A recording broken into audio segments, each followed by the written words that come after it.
손길 생명빛 때네 눈먼자 광명 찾았네. 놀라운 손길 날리러 하네 빛으로 인도해. 놀라운 은혜 나에게 주사 새 생명 받았네. 놀라운 손길 나 찬양하네 영원토록 찬양해. 오 주 그 놀라운 주 손길. 오 주 은혜로운 주 손길. 놀라운 은혜 나에게 주사 새 생명 받았네. 놀라운 손길 나 찬양하네 영원토록 찬양해. 주님의 말씀 능력이 되네 믿는 자 치료받았네. 놀라운 말씀 날 치료하네 빛으로 인도해. 놀라운 은혜 나에게 주사 새 생명 받았네. 놀라운 손길 나 찬양하네 영원토록 찬양해. 오 주 그 놀라운 주 손수. 오 주 은혜로운 주 말씀. 놀라운 은혜 나에게 주사 새 생명 받았네. 놀라운 손길 나 찬양하네 영원토록 찬양해. 주님의 보혈 주님의 보혈 속죄가 되네 갇힌 자 해방되었네. 놀라운 보혈 날 구원하네 빛으로 인도해. 놀라운 은혜 나에게 주사 새 생명 받았네. 놀라운 손길 나 찬양하네 영원토록 찬양해. 오 주 그 놀라운 주 보혈. 오 주 은혜로운 주 보혈. 놀라운 은혜 나에게 주사 새 생명 받았네. 놀라운 손길 나 찬양하네 영원토록 찬양해.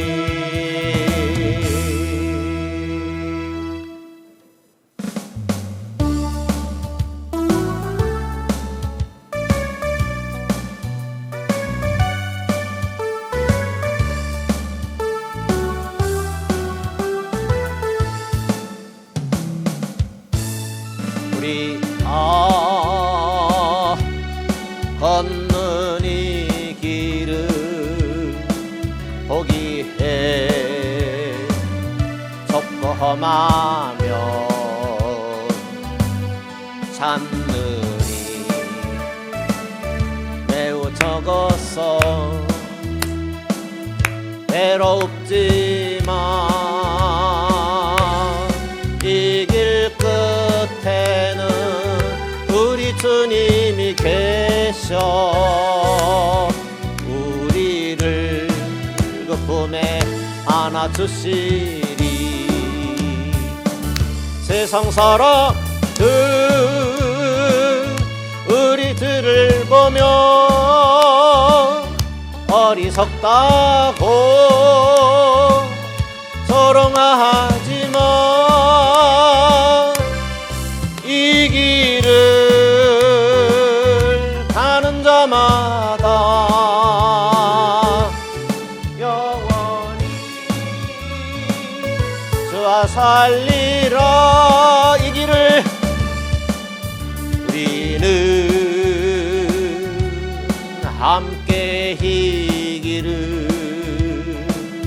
선택한 형제자매요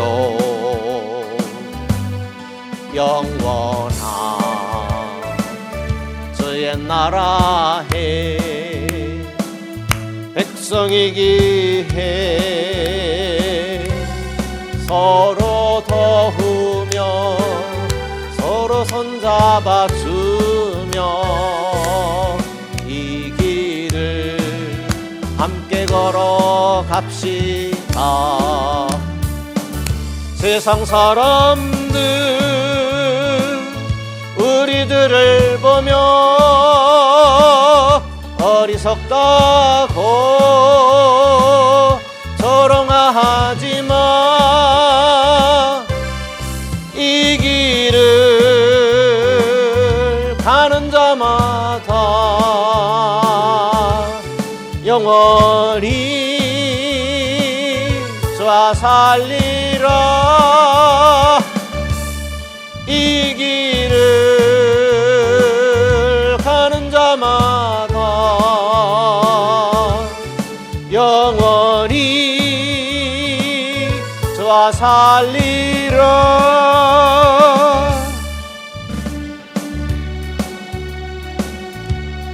건넌 이 길은 거기에 좁고 험하며 산들이 매우 적어서 외롭지만 이 길 끝에는 우리 주님이 계셔 우리를 그 품에 안아주시리. 세상 사람들 우리들을 보며 어리석다고 조롱하지마. 이 길을 가는 자마다 영원히 주와 살리라.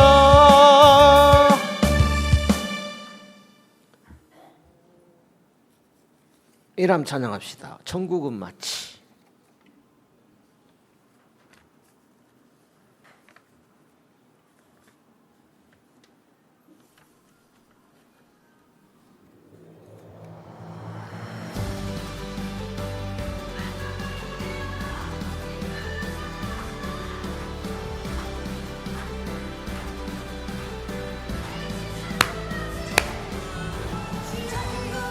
마치 밭에 감춰 인보한 땅속에 묻히 아무도 모르는 보석. 정극은 마치 밭에 감춰 인보한 땅속에 묻히 아무도 모르는 보석이라네. 그 보석 발견한 사람은 기뻐 뛰며 집에 돌아가 집 팔고 땅 팔고 냉장고 팔아 기어이 그 밭을 사고 말 거야. 정극은 마치 밭에 감춰 인보한 땅속에 묻히 아무도 모르는 보석. 정극은 마치 밭에 감춰 인보한 땅속에 묻히 아무도 모르는 보석이라네.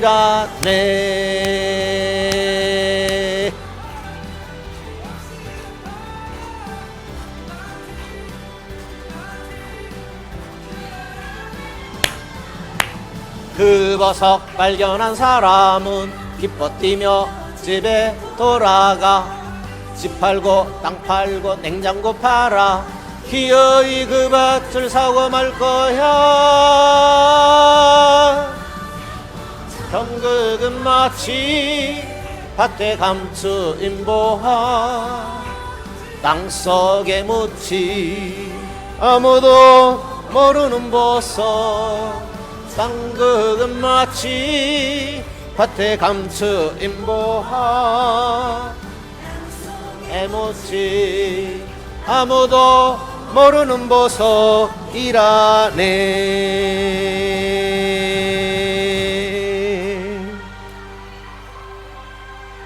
167페이지입니다. 167페이지입니다.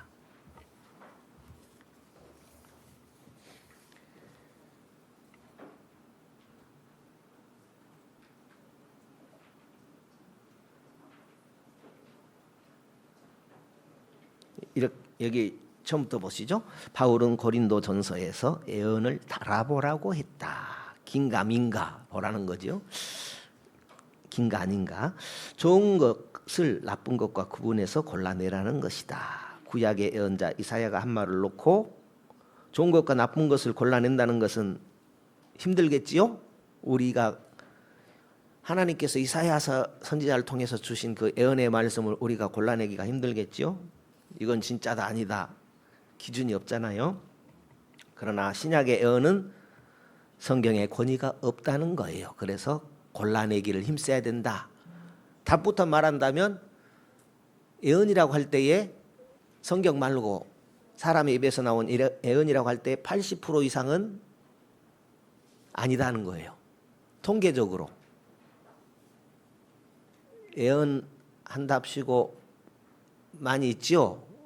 표현이 좀 그렇습니다만 그러나 여기 골라내라는 것이죠. 진짜와 가짜를. 그러면 80% 이상은 가짜다라는 거예요. 통계적으로 그렇다라는 겁니다. 그 다음에 신약의 예언이 성경 권위가 없다면 없죠. 예언은 성경 권위가 없죠. 왜냐하면 사람의 머리에 떠오르는 것이 예언이라고 했죠. 알아들으세요? 예. 어떻게 보아야 할 것인가? 은사주의자들은 오늘의 예언이 성경에 권위가 없다는 것, 오늘의 예언 속에 믿지도 순종하지도 말아야 할 요소가 있다는 것을 인정한다. 그러나 실제적으로는 오늘의 예언 앞에 뭐라고 그래요? 주님이 말씀하십니다라는 그런 말을 덧붙임으로 혼란을 일으키고 있는 것이 사실이죠. 예. 만일 하나님께서 뭔가 생각나게 하신다면 이렇게 해야 된다라는 것이죠. 주님이 이것을 보여주시는 것 같습니다 식으로 말하는 것이 더 합당하다라는 것입니다. 이해되시죠? 성경은 하나님께서 말씀을 주실 때 그것이 성경으로 기록되지 않을 것이라고 해도 계시라는 단어를 사용했다.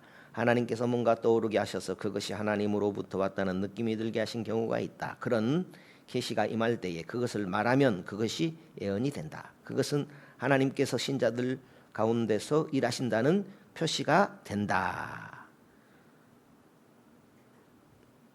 이해될 것도 같다가 모르고 그냥 넘어가시면 됩니다. 예를 들어서 나이지리아에서 일하는 선교사님들을 위해서 긴급하게 기도하라는 마음이 들 수 있는데 이것이 바로 그런 경우다. 넘어갑니다. 네.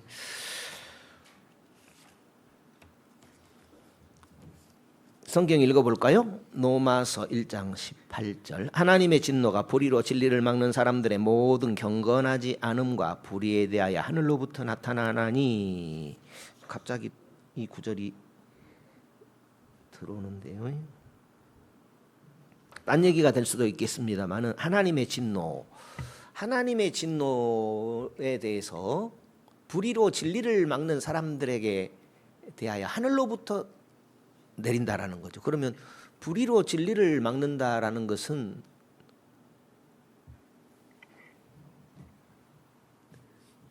칠판이 오늘 없네요. 불의로 진리를 막는다라는 것은 6계명에서부터 10계명까지를 진리로 불의를 막는다는 거죠. 진리는 뭐예요? 내 부모를 공경하라라는 것은 변함없는 진리예요. 아니에요? 하나님 입에서 나온 것은 진리예요. 네, 그러니까 살인하지 말라, 간음하지 말라, 도적질하지 말라, 거짓 증거하지 말라, 내 이웃의 것을 탐내지 말라라는 것은 진리예요. 그러면 하나님의 진리를 막는 것이 뭐예요? 불의. 하나님의 진리를 그대로 받아들이는 것이 의. 그런데 여기 하나님의 진노가 불의로 진리를 막는 사람들의 모든 경건, 불의로 진리를 막는 모든 사람들. 그러면 진리가 뭐예요? 진리. 예를 들면 십계명이 진리요. 하나님을 경외하는 것이 진리요. 하나님 경외는 1계명에서 4계명까지가 하나님 경외예요. 나 외에 다른 신이 없느니라부터 안식일을 거룩하게 지키는 것이 진리단 말이죠. 쉽게 말하면. 그러니까 하나님을 하나님답게 여기는 것이 진리예요. 경건. 불경건에 대해서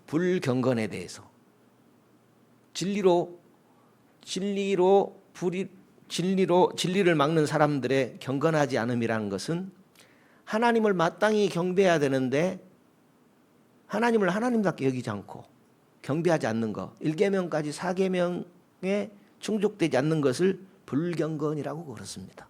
하나님은 불경건에 대해서 또 하나님에 대한 계명을 불경건이라고 그래요. 하나님에 대한 계명을 지키지 못한 것에 대해서. 그리고 사람에 대한 계명이 5계명에서 10계명까지죠. 그 계명을 지키지 못한 것을 불이라고 그래요.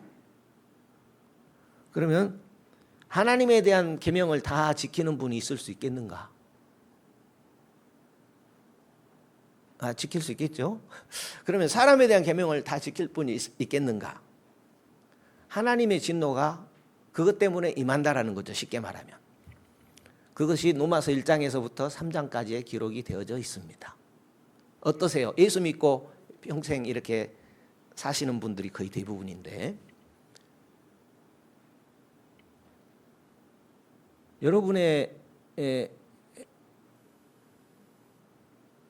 이 행위로 하나님 앞에 인정을 받을 수 있을 것 같아요? 인정받지 못할 것 같아요? 행위로. 평생 살아보니까.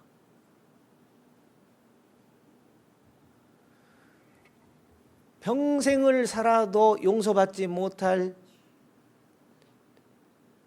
죄지요. 그러니까 하나님 앞에 의롭다 함 받을 인생은 없다라는 거죠. 행위로. 그런데 보십시오. 율법주의가 있어요. 율법주의. 율법주의란 뭘 율법주의라고 하냐면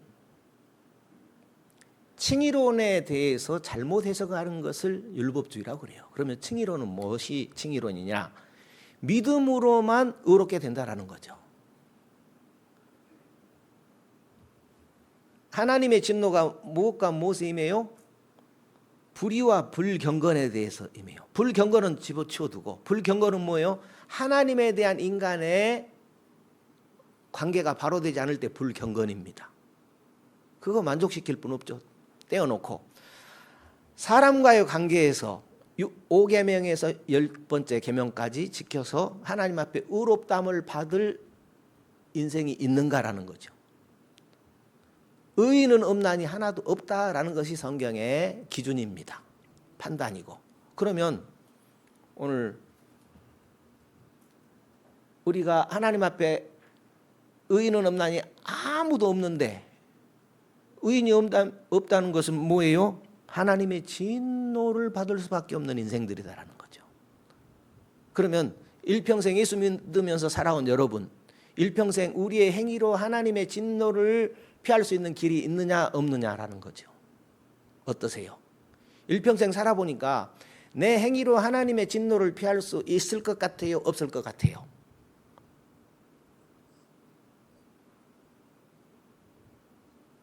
그런데 이 칭의론을 잘못 해석하면 율법주의가 되는데 칭의는 의롭다, 너는 내 백성이다, 내 자녀가 되는 길은 예수 믿음으로만 된다라는 것이 칭의론이에요. 그런데 거기에다가 칭의론에다가 행위를 더해버려요.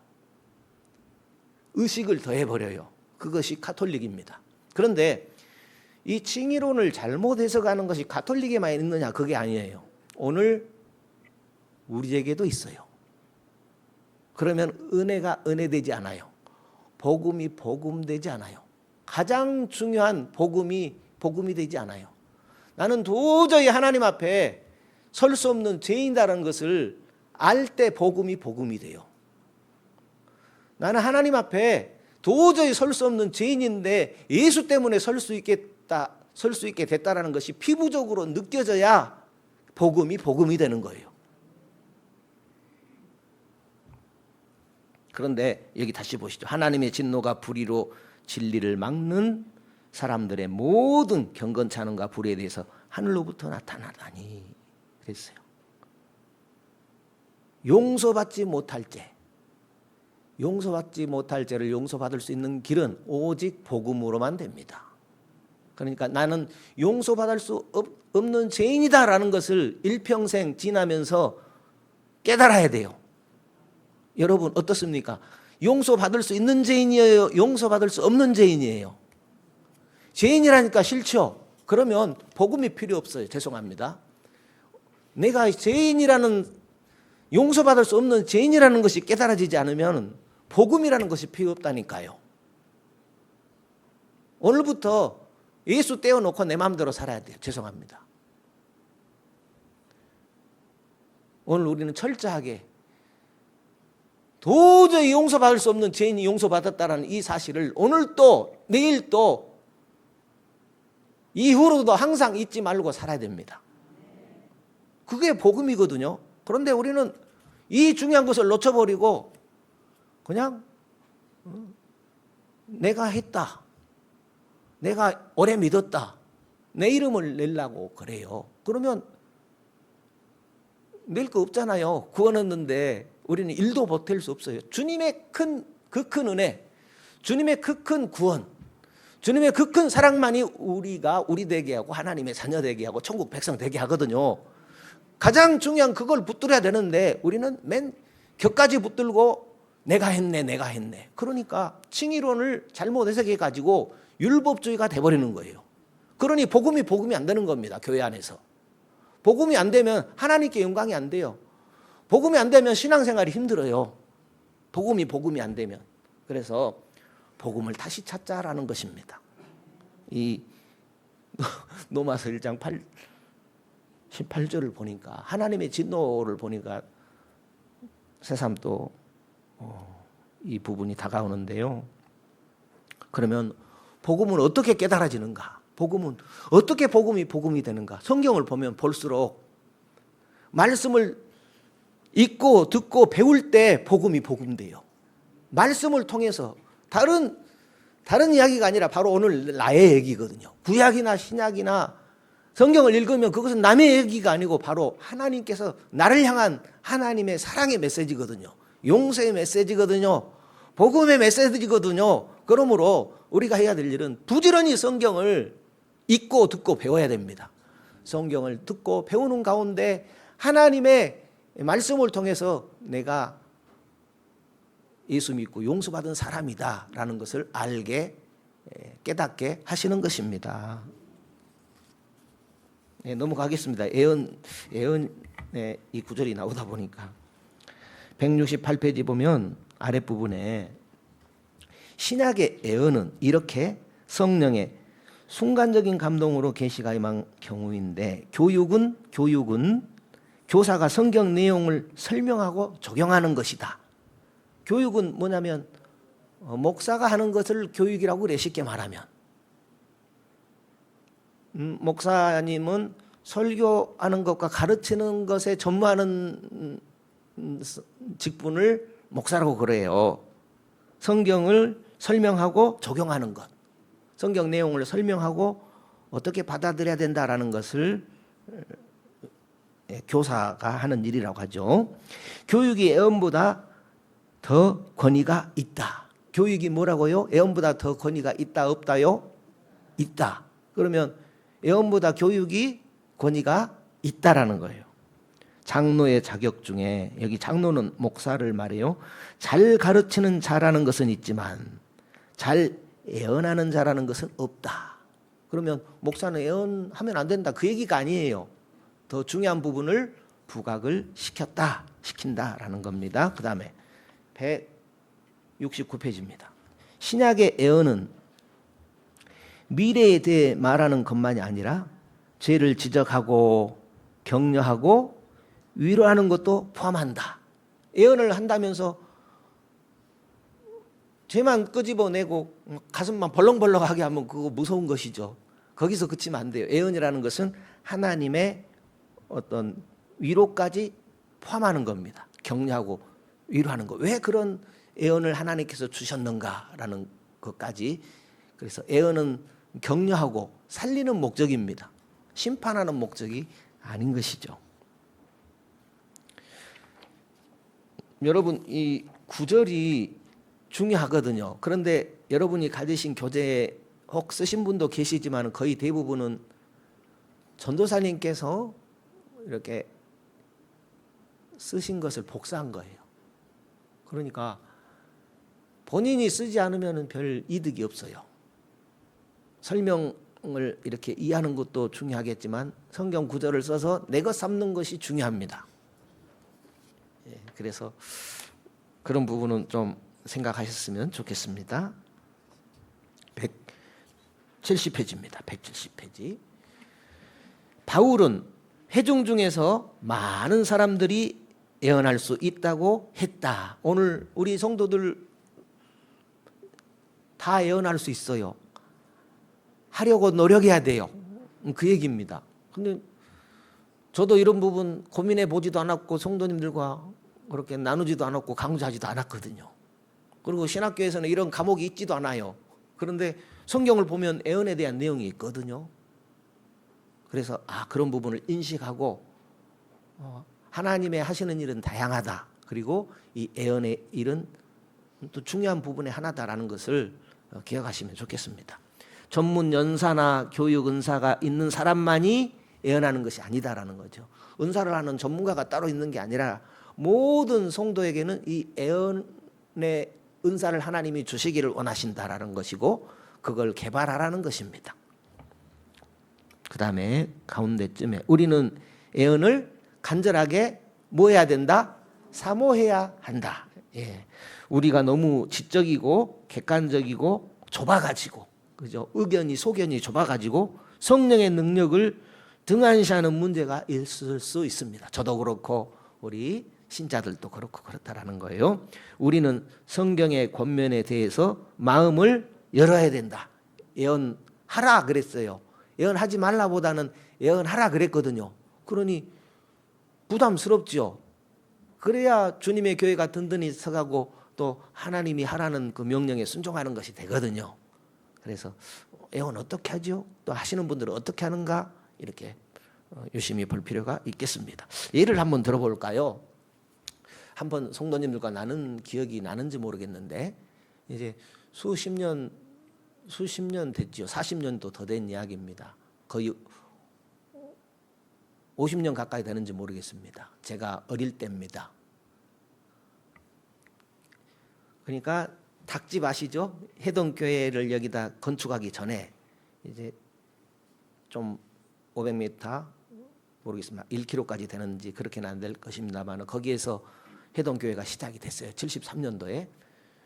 이제 거기 저는 그때 당시 초등학교 3학년, 4학년, 5학년 이렇게 될 때입니다. 그런데 이제 원로 목사님께서 아프셨나 봐요. 목이. 어느 정도로 아팠냐면은 하나님께로부터 사인을 받았어요. 살 수 없는 질병이다. 그런데도 이렇게 별 시큰둥 하시더랍니다. 약 지어다 잡수시고 기도도 그렇게 열심히 안 하시는 것 같고 열심히 기도하셨겠죠. 근데 이제 어느 날 어머니께서 한약을 지었어요. 이 이야기 아시는 분 계세요?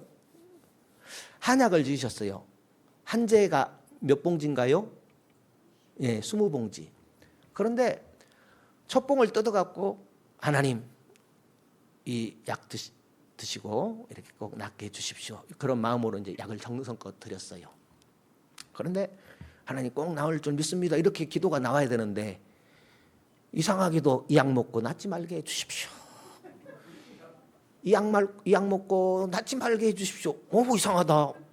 내 마음은 나아야 되는데 왜 이렇게 입에서 나오지? 그게 첫 봉입니다. 이상하다 하고 또 지나갔어요. 두 봉째. 그런데 한 봉 이렇게 다리면 며칠 먹습니까? 하루 먹습니까? 두 봉이 하루입니까? 아니, 한 봉 데리면 며칠 먹습니까? 하루 먹나요? 두 봉에 하루. 그러니까 20봉 데릴 때까지 한 번도 빼놓지 않고 이 약 먹고 낫지 말게 해주십시오. 이 약 먹고 낫지 말게 해주십시오. 그거 이상하다. 비싼 돈 주고 이렇게 한약 좀 잘 짓지도 않은데 모처럼 지었는데 왜 이렇게 이런 기도가 나올까? 이제 그렇게 생각을 했더랍니다. 그런데 어느 날 총회 갈 일이 있어요. 원로 목사님이. 그런데 보통 혼자 가시는데 어머니하고 같이 가시더랍니다. 왜 나랑 같이 가자고 그러시냐고. 그러니까 총회 출석만 하고 기도원 가려고 그런대요. 그래서 그럽시다 하고 이제 총회 이렇게 같이 동행하시고 출석하고 오산리 기도원으로 갔답니다. 금식 기도하러 가셨답니다. 근데 어머니는 기도 안 하시고 금식 안 하시고 이제 아프신 목사님만 금식 기도하는 중에 3일 만에 나서 가지고 더 기도할 필요 없이 내려오셨다는 그런 이야기입니다. 무슨 얘기인가 하면 그 뒤로 알았답니다. 왜 내 입에서 이 약 먹고 낫지 말게 해주십시오. 20봉째 다 다릴 때까지 한 번도 다른 내용 없이 그대로 나오더랍니다. 왜 그랬을까? 성령이 시킨 거구나. 성령께서 그렇게 시킨 것이구나. 이제 그런 말씀 하시는 것을 들었습니다. 그러니까 예언에 관한 부분을 우리가 생각할 때 성령께서 이렇게도 일하시는구나. 이제 다양하겠죠. 이런 생각을 해보았습니다. 할렐루야. 박수 한번 치십시다. 얼마나 놀라운 일이에요. 병원에서도 못 고친다고 본인도 하나님께로부터 이거 고침 못 받는다 그랬는데 금식기도 하는 중에 하나님께서 고쳐주셨으니까 귀한 일이죠. 오늘 우리에게 은혜가 되는 것이죠.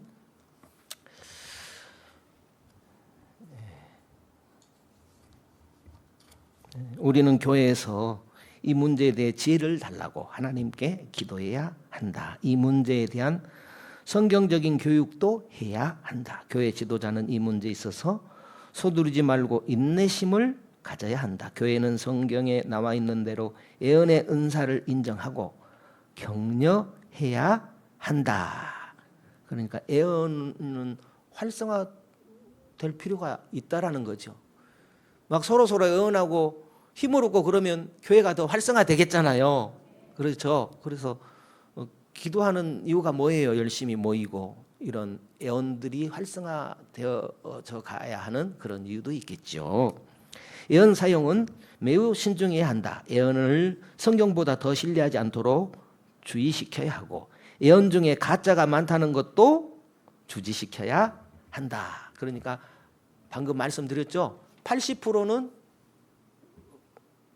이렇게 가짜 예언이다라는 거죠. 80% 이상은. 그러나 20%라도 참으로 중요한 거죠. 20%만 우리에게 필요한 예언이라도 필요한 거죠. 그래서 노력해야 된다. 예언하도록 그런 이야기가 되겠습니다. 그리고 예언보다 성경에 더 강조점을 두지 말아야 된다. 성경이 더 분명하고 중요하죠. 성경이 기준이죠. 그 다음에 교육입니다.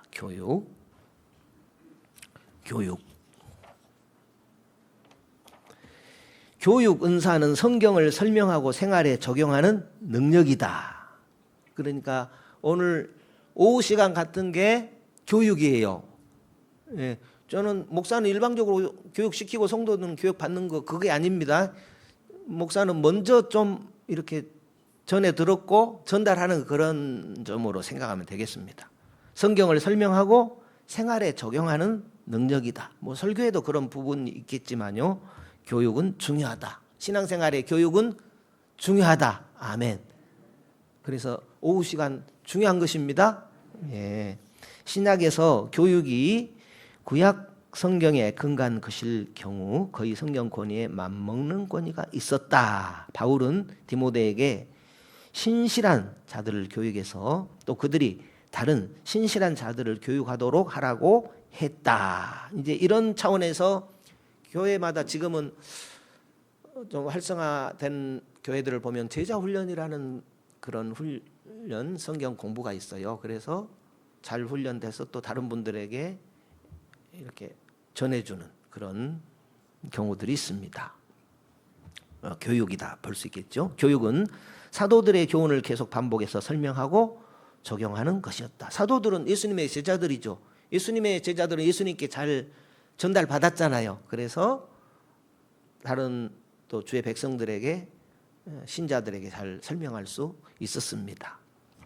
그래서 사도들의 교훈을 계속 반복해서 설명하고 적용하는 것. 성경 속에서만 그치는 것이 아니라 지금도 필요한 진리죠. 성경 읽어보면 사도행전 15장 35절입니다. 읽어볼까요? 바울과 바나바는 안디옥에서 유하며 수다한 다른 사람들과 함께 주의 말씀을 가르치며 전파하니라. 무엇을 가르쳐요? 주의 말씀을 가르치며 전파하니라. 그러니까 예언도 중요하죠. 무엇도 중요해요? 교육도 중요하다라는 거죠. 교육도 중요하다면 교육을 받아야 교육을 할 수가 있겠죠. 그래서 잘 배우시고 하나님을 잘 배우시고 하나님을 잘 가르치면 좋겠습니다. 우리 어머니는 50년 믿었는데 나한테 예수에 대해서 아무 말도 못하더라 안 하더라 그러면 자녀들이 그렇게 말하면 참 곤란할 거예요. 어떻든 말로 하시든지 행동으로 보이시든지 자녀들에게 우리 부모님 보니까 하나님 살아계신 것은 맞아. 이제 이런 정도는 돼야 될 것 같아요. 아멘입니까?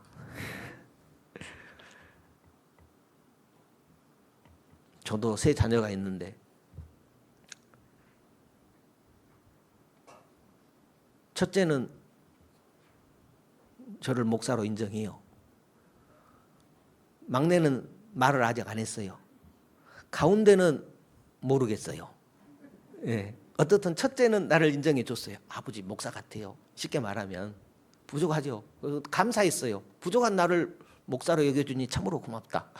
역시 내 딸이다. 이제 그런 생각을 한 적이 있습니다.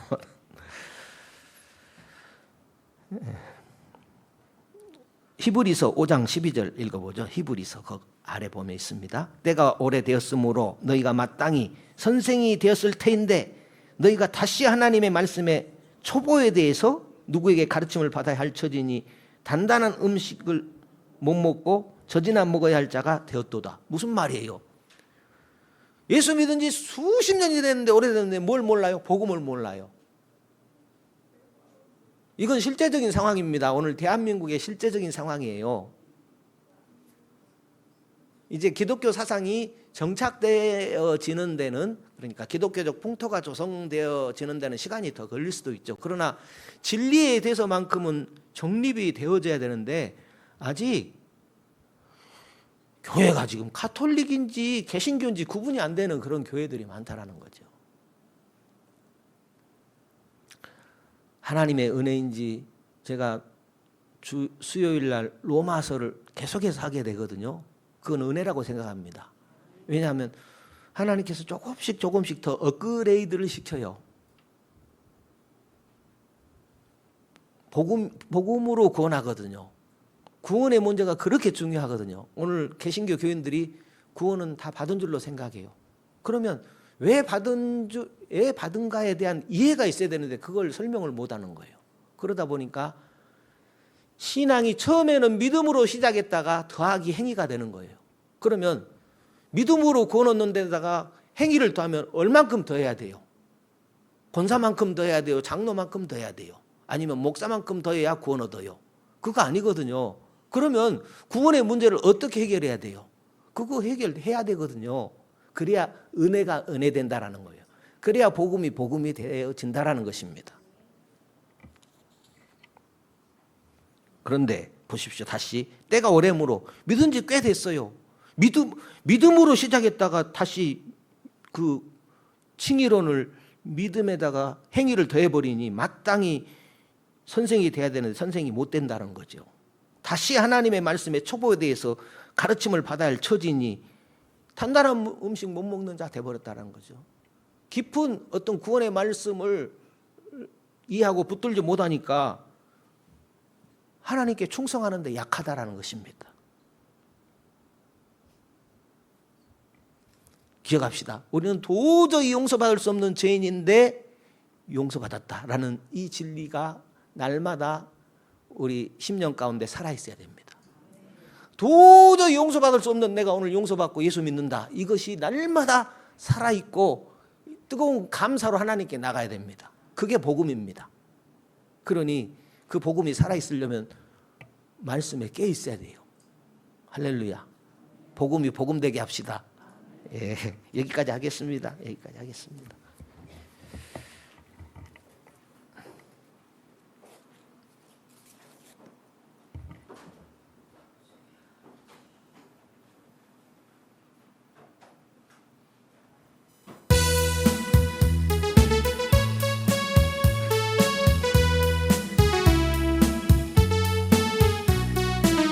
내가 어둠 속에서 헤맬 때도 주님은 함께 계셔. 내가 시험 당하여 괴로울 때도 주님은 함께 계셔. 기뻐 찬양하네 할렐루야 할렐루야. 우리 모두 찬양 할렐루야. 주님 나와 함께 계시네. 내가 은밀한 곳에서 기도할 때도 주님은 함께 계셔.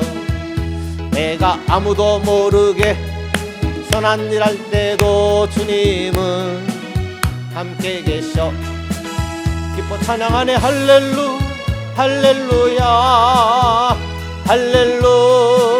할렐루야.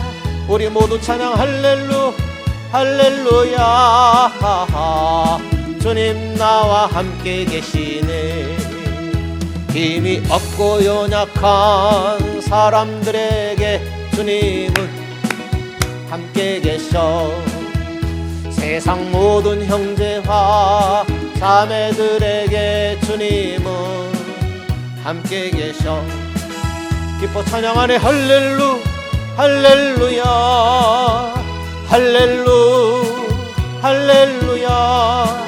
우리 모두 찬양 할렐루야.